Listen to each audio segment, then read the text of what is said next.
In this video segment, I want to show you how I create my drum master. As we learned before, aux inputs provide the same signal routing options as audio tracks, except that their input must come from an internal bus or hardware input. This is my drum aux in this session right here. And if you look at the input, it's bus 11 and 12. I can rename that by right-clicking on the Input tab. This will rename the bus, whatever you like. Right-click, the dialog box shows up, and I will rename it Drum Master.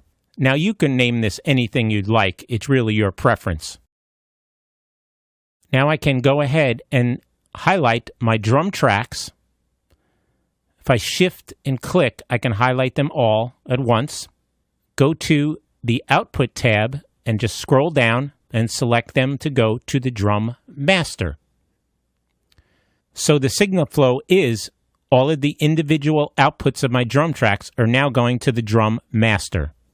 So the signal flow is out of my drum tracks to my drum aux input or drum master that I have my processing on.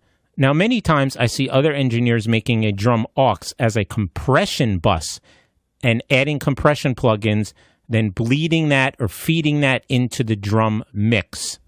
I usually don't do it that way. I prefer just to set up a few plugins on the drum master. My first plugin would be this Eventide Omnipressor. It's a model of an old 80s compressor. I really like what this does to the drums. Really livens them up and sounds like the drummer was playing a bit harder without sounding compressed. The next one in the signal flow would be some kind of analog simulation. On this mix, I'm using something from Crane Song. This plugin is an analog simulation plugin. Warms up the drums a little bit, takes some of the digital transient sound off, and sounds a little bit more analog to me. I also use another plugin, one of my favorites from Mac DSP.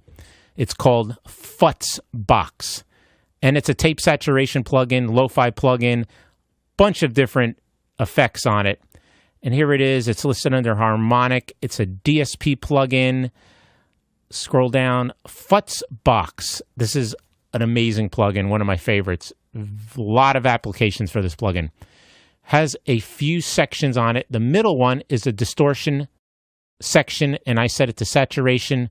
Really crunches up the drums a lot. You can have a lo-fi. There's a low-pass filter, high-pass filter, one-band EQ. You can add noise. This is an amazing plugin. Sometimes I use it to lo-fi drums in a section. I use it on vocals a lot to dirty them up. And sometimes I use it on the drum bus. But basically, that's my standard drum master or drum bus setup in a mix. And you can see here, when I solo them, they're all getting routed to the drum master.